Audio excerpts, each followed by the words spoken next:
Hello everyone, welcome back to my channel. We're doing something weird again today. It is the end of the year.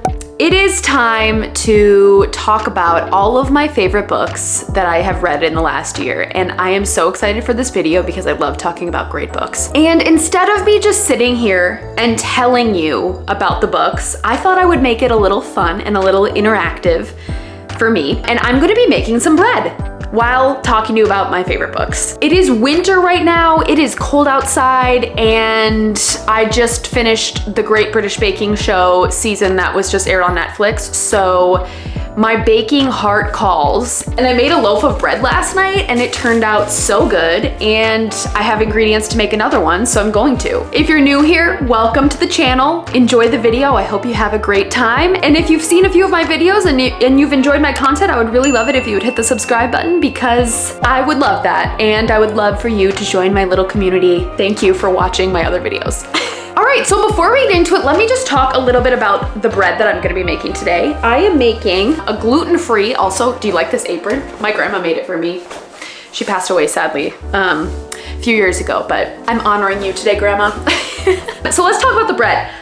So my fiance has celiac disease, so we are going to be making a gluten-free bread today. It's just like a normal bread. I don't know. What's the secret to gluten-free baking, you ask? It's spending about $50 on different flours and different add-ins, and weighing it all. The bread that I'm making is from Gluten Free Baking at Home. This is a really great baking cookbook if you are interested in gluten-free baking. Truly, the bread tastes not gluten-free, and that's what we always strive for in gluten-free cooking. First thing I have to do is chop up the raisins. So let's start off with that. All right, so while I'm chopping raisins, I'm gonna talk to you about my first book. And I feel like this is no surprise to anyone on this channel. If you have been watching my channel for a little while, you know I'm doing a series on this series. And the first book is Throne of Glass by Sarah J Maas. No surprise. I love this book so much. Throne of Glass is a definite surprise for me. I did not expect to like this book as much as I did. Honestly, I thought I was actually going to hate it, but that's not the case. Basically, Throne of Glass is a series that follows an assassin named Selena.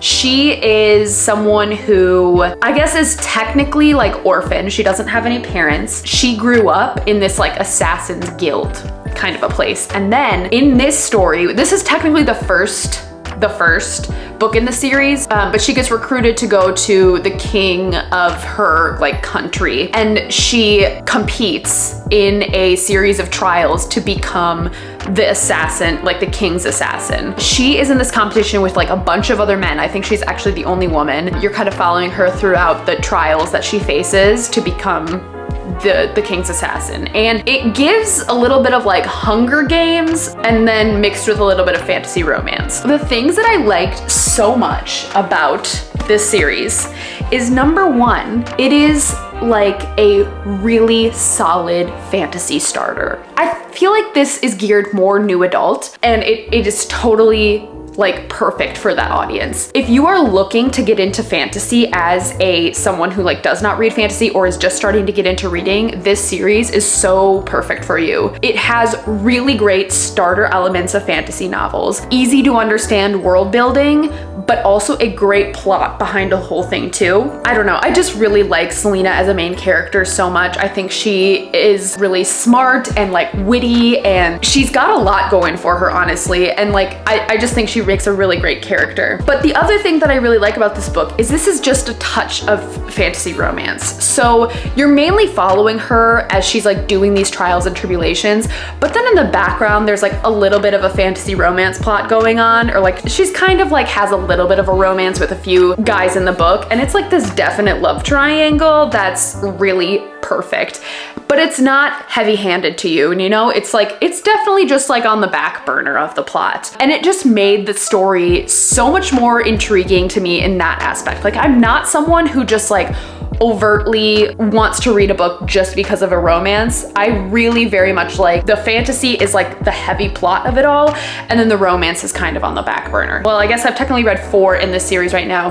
The Assassin's Blade, which is honestly, you should read that first if you want to read this series. It honestly makes the reading experience of Throne of Glass so much better. I feel like it is definitely required reading for you to read Assassin's Blade first. But then I've read up to Heir of Fire. I'm going to be starting Queen of Shadows soon. If you haven't seen my vlogs for that, I'm going to leave the series playlist linked up here if you are interested in checking it out. Hands down, Throne of Glass has been my favorite one that I've read in the series so far, followed by Crown of Midnight was my second favorite. And now the series is just getting more and more in depth, and it's like the plot is really starting to roll as I'm getting farther along into the series. But like I said, if you are someone who is just starting out with fantasy or interested in even getting into fantasy romance, I think that this would be a really great starter for you. Sarah J Maas is just like the classic fantasy romance girly author, I guess. Like, I've read a handful of Sarah J Maas's books, but I'm not the type of person who will stan her just like time and time again. I think like I'm not chomping at the bit for her next book. I enjoy her reading and I enjoy like her stories and whatnot, but I really do think this one like outstands all of the other Sarah J Maas books that I've read. Like, this series is by far my favorite from her. And that is not to slander SJM like literally at all. I'm just saying, like, as someone who is not just like head over heels for her, I think this series is actually genuinely worth the read. So yeah, that's my first one. Let's continue chopping stuff and start going on measuring flowers.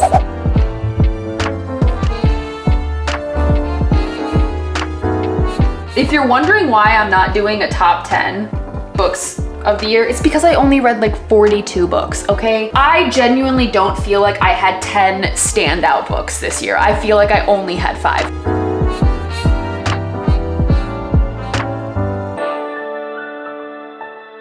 All right, next book I'm gonna talk to you about, number 4, counting down, is Bunny by Mona Awad. This book is wild, insane, crazy. So my friend Rachel from Raven Haired Reader, shout out to Rachel, we did a collab earlier this year, which I'll leave linked down below. I had heard about this book. I was really interested in it, but like I never was interested enough to pick it up. I had heard like really weird things about it. It's kind of like dark academia, but I read it and I had the reading experience of a lifetime. It was a wild ride. Absolutely nuts. So Bunny is about this girl named Samantha, and she goes to a very elite private college to get her master's of fine arts, I believe, in like fiction writing or something.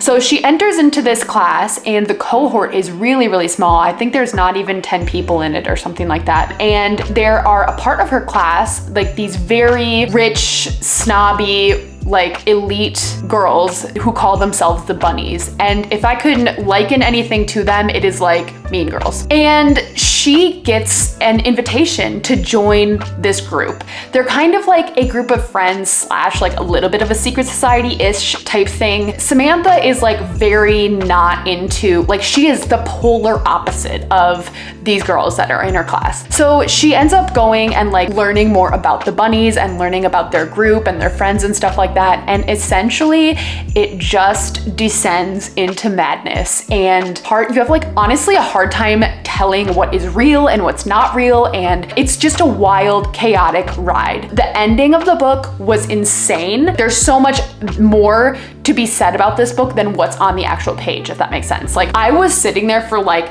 hours researching this book after the end of it because it was just so insane. Every time I think back about this book, it has left such a great impression. Not like a wow, that was like a really wholesome story. It was like, wow, that book was insane and I can't stop thinking about it kind of way, you know? It was so good. I would highly, highly recommend it. I mean, if you like dark academia for one, yes, you should read this, but this is like The Secret History mixed with Mean Girls, and it's just chaos. I feel like it's like a little bit light horror. It has horror elements to it, but it's not like overtly horror. And I am someone who has found out this year that I hate horror. So I feel like that's saying something. If you feel like horror is not your genre, just give this a try. It's just a nice, a light little dab, and it's not too overpowering or overwhelming, but it is just the craziest story ever. And this book, 5 stars. I totally get why people love this book so much. It is well worth the hype.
All right, so it is this point that we start to prove the dough.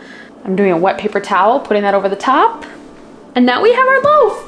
All right, so I'm gonna set a timer for 50 minutes. Book number 3. All right, so my third best book of the year is an entire series. Again, if you've watched my channel, this is not going to come as a surprise to you at all. That series is Heartstopper, the entire thing.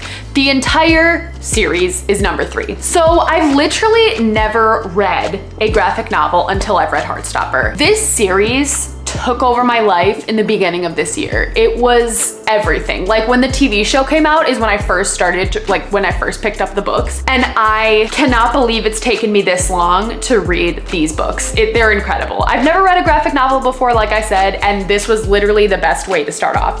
This is the 4th edition, or the 4th book. I don't have the other books in the series yet, but my God, this series is incredible. So Heartstopper is written by Alice Oseman. It is about these 2 high schoolers, Nick and Charlie, and they form a very, very close friendship that ends up forming into a relationship. It is the most heartwarming thing I've ever read in my entire life. Like the warm, cozy feelings of happiness and joy that I experienced from this book were overwhelming. I thought I was gonna go into it and be like, oh, this was nice. This was a good read. But literally I cried in a graphic novel. I never thought I would say those words in my entire life. This series has left such an imprint on me this year. I mean, between the series and then the actual TV show itself, wow, if you have not watched the TV show, you are doing yourself a disservice. It is so important. I wish this whole series would have been there when I was growing up. I just feel like not only is this book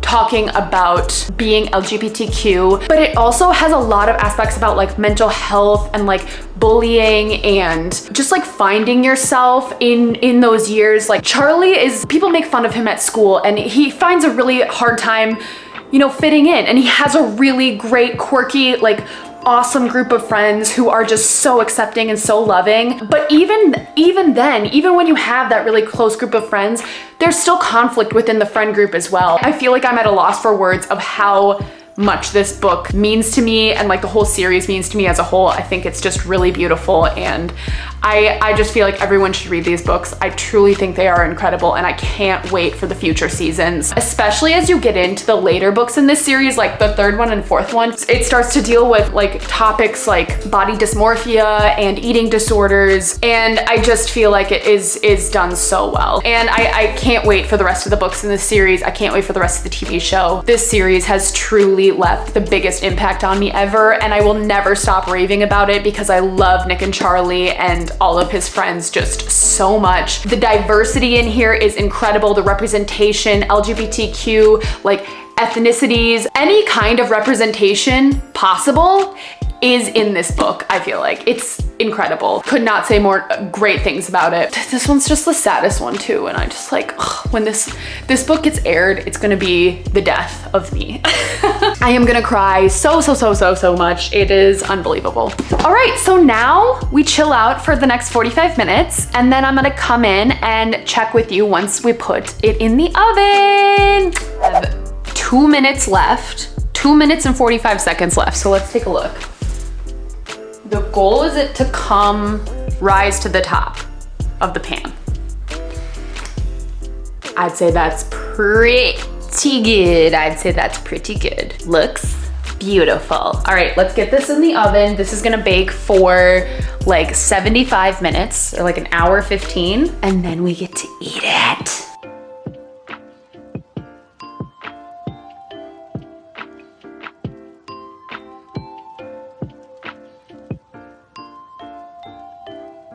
Okay, time to talk book number 4. Not number 4, book number 2. Number 2 of the year. I am so pleased to announce that my second favorite book of the year is I'm Glad My Mom Died by Jennette McCurdy. Not that I'm pleased to announce that that's the title of the book, that's just the best. The book is incredible, absolutely incredible. Literally did an entire video all about this book as well. If you're interested, gonna leave a link down below. I'm Glad My Mom Died is one of the best memoirs that I have read thus far in my life, mainly because it is coming from someone who I grew up watching. So Jennette McCurdy, She was on iCarly. She was like kind of like the sidekick best friend in that show. And iCarly was obviously like, I'm a zillennial, I guess. So I'm 28 years old, kind of like just at the end of millennials, beginning of Gen Z. And if you grew up during that age, like iCarly was everywhere, right? Like everyone knew it. It was a hilarious TV show. Everyone loved watching it. It was just like really great TV for someone who was a tween. Well, there's a lot that happened behind the scenes that you don't see as the viewer, obviously, and Jeanette really talks about that. She really pulled back the curtain on her childhood, and it was very, very difficult to read at times. She came from like a bigger family, but her mom was like extremely over controlling and toxic, and really instilled ideas into Jeanette's mind that are very like unhealthy growing up. Basically, her mom instilled an eating disorder in Jeanette, and she has struggled with eating disorders her entire life.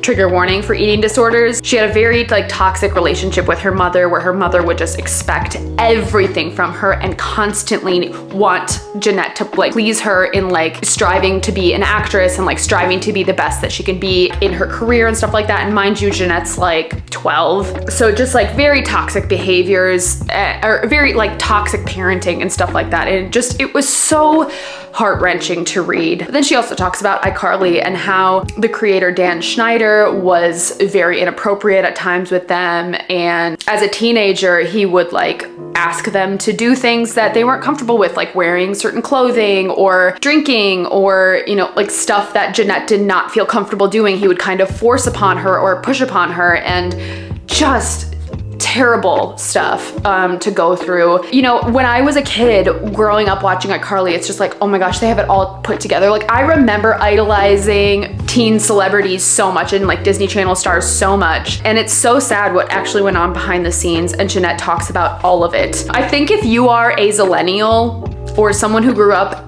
watching iCarly or Hannah Montana or like literally anything in that generation, you have to read this book. It is so important. It was really like heartbreaking as well. And she talks a lot about like therapy and going in and out of therapy and the struggles with all of that. I remember I read that book, and I actually listened to it on audio because she narrated it, and it was so good. Authors who narrate like their own memoirs, I mean, it's just gold. But like you could just hear the pain and hardship that she went through, like through her voice throughout it.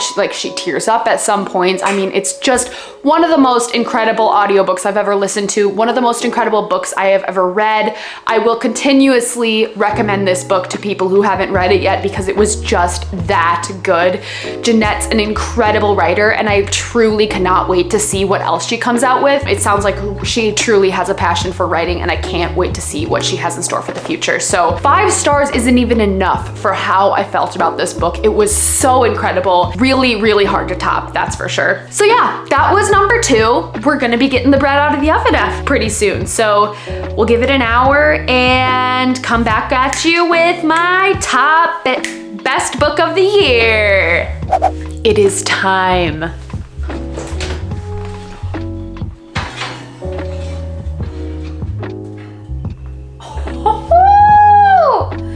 I'd call that a success. Isn't she lovely? So beautiful. She is the moment. All right, we got the bread out of the oven, gotta let it cool, and before I try a piece, I have to talk about my top book of 2022. Drum roll, please. My top book of 2022 is Babel by R.F. Kuang. This book, when I tell you how this book had me by the throat the whole time, I could not put this book down. It was gripping. It was so good. It was poignant. It was everything I would ever want in a fantastical fictional story. Unbelievable, indescribable, powerful, poignant, bingeable. Every adjective you could ever think of, I mean, not ever think of, just like the best adjectives you could ever think of is this book. It is so incredible. Let me tell you my little story with Babel. So before this book came out, like officially, I had seen a few people gotten like arcs of it and stuff like that, but I'd never truly like looked more into the book itself. Like I never read reviews. I didn't want to know anything before I read this book. And to be honest with you, I kind of felt like it was like an elitist book that like for some reason I couldn't read. I don't know how to describe it, but I just felt like it was not a book for the masses. I don't know. But for some reason, I had that delusion in my head.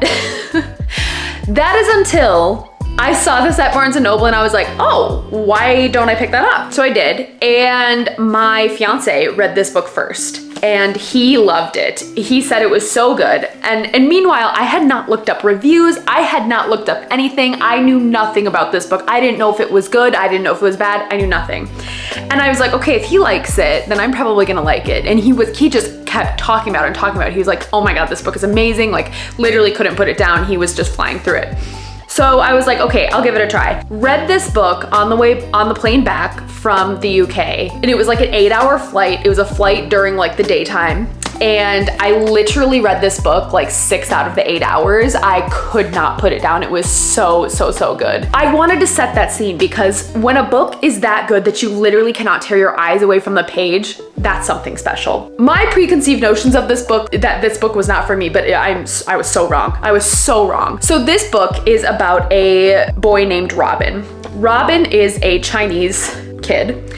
And when he's like 8, his mother passes away. You find this out right away. His mother passes away and he basically is an orphan. He gets taken out of his home and sent to the UK. Grows up in England under the duress of this professor. He's a professor of linguistics and the professor is teaching Robin like all these different languages. He's learning Mandarin, he's learning Latin, he's learning English, and I think also Greek if I can remember correctly, but he's like a kid learning all these languages. His whole childhood has been leading up for him to enroll in this university, like in Oxford, at this like school of translation called Babel. It is a very elitist school where only like each cohort is like 5 people. And these students are the top best translators and people like linguistic majors in the entire world. He enrolls into Oxford and this whole book is about his time at Oxford. While he's at Oxford, he gets recruited to the secret society called the Hermes Society. And the Hermes Society questions everything you thought you knew about Babel, the school, and Oxford. The reason that I loved this book so much is because number one, it slayed dark academia, okay? This was the best dark academia book I've ever read in my entire life. It literally smashed any top-rated dark academia I've read out of the park. I mean, like Secret History is like here, and Babel is like the ceiling to me. And the Secret History is like the dark academia of all dark academias if you know anything about it. Like, and the thing that I love about dark academia is it's like, it's realistic, but then there's typically some kind of like weird, not magical, but just a little bit out there component or like psychological component. So this had an element of magical realism in it that is very, very important to the book and literally is the structure and currency of the entire world that you are living in while you're reading this book. What's going on behind the scenes at Babel changes the course of this book and your outlook on what is happening. It totally blows your mind. The best parts about this book is that not only is it such a great dark academia / fantasy, but the undertones of this book are talking about racism, about classism, about institutionalism, if that's even a word, about just like the corruptness of institutions as a whole. It's talking about like education, like the whole system behind education can be so messed up sometimes. And the author's voice is very, very prevalent throughout this book, but at the same time, what she talks about is so relevant to like literally how our world was created and how our society is created and how messed up that is and how like messed up, like literally how our society is like built on the backs of slaves and of minorities and like non-white people. And it's just like has very strong themes of like talking about all of the isms that our society faces today, but like set in 1860s Oxford. There are so many parallels like that you can see to our world, just glaring in your face racism and classism. So that is all like one thing in itself. Like the whole political and societal discussion of it all is like one aspect of the book. The Dark Academia is another aspect of the book. And then the character arcs is the other aspect of the book that is just incredible. Literally R.F. Kuang just slammed this out of the park. I can't even say good enough things about it. That's how I feel about this book. The characters in this book are incredible. Each character, and I'm talking like literally 6 or 7 main characters in this book go through such an incredible character arc. Each one of them plays a very important part in this book, and no one is left without like a reason to be in the book. Like there's no just filler characters. Every single character plays a very important role. And that's what I loved about it so much. It's just like, it's not just the main character going through this huge character arc and like becoming this person and like finding out who they are. You know, it's not just one person. It's like 6 people that are like going through and like becoming someone or just devolving into someone else. And it's just incredible how she has done it. Even beyond all of the things I've talked about, R.F. Kuang brings really heavily into the book like linguistics. You learn a lot about language itself and like how language like has played a part and has developed in our society, the roots of different words and like different phrases. I think all of that was so incredible. There are quite a few footnotes in here, which might be like off-putting to some people, but I really felt like it just added even more to the understanding and the enjoyment of this book. I felt like I actually like learned a lot reading this book, which was so great. So R.F. Kuang, you deserve it all. The fact that this book did not win Goodreads Choice Award of the Year for fantasy is an absolute shame. This book deserves it, hands down. It is so important and so prevalent to our society, and like it's just the perfect fictional fantastical / dark academia book I've ever read. Literally, I can't even think of another book that compares to this in the fantasy realm. I said this in a video before, but I feel like other fantasy novels I've read, and I may be just totally generalizing here, but at least in my experience, the fantasy books that I've read only minimally touch on very serious issues and topics like, you know, prejudice and racism and stuff like that. They only minimally touched the surface of that, and she just took it to a whole new level and just put it right smack dab in your face. So you cannot get through this book without obvious discussions and realizations about like the prejudice and classism and sexism and institutionalism and all of that stuff, and racism, like all of that stuff that I was talking about. It's just in your face, and it's so prevalent to this book.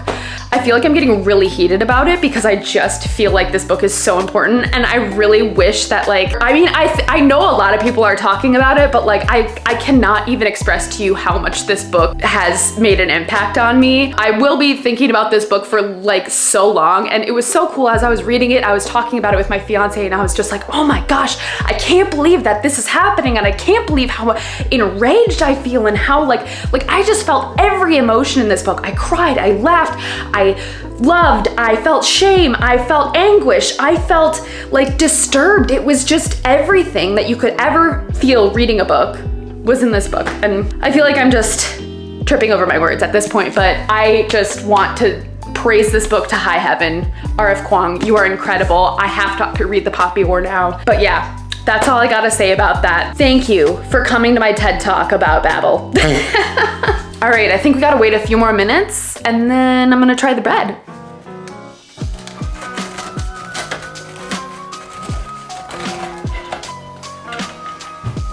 Look at that. Can you believe this is gluten-free? Look at that sponge.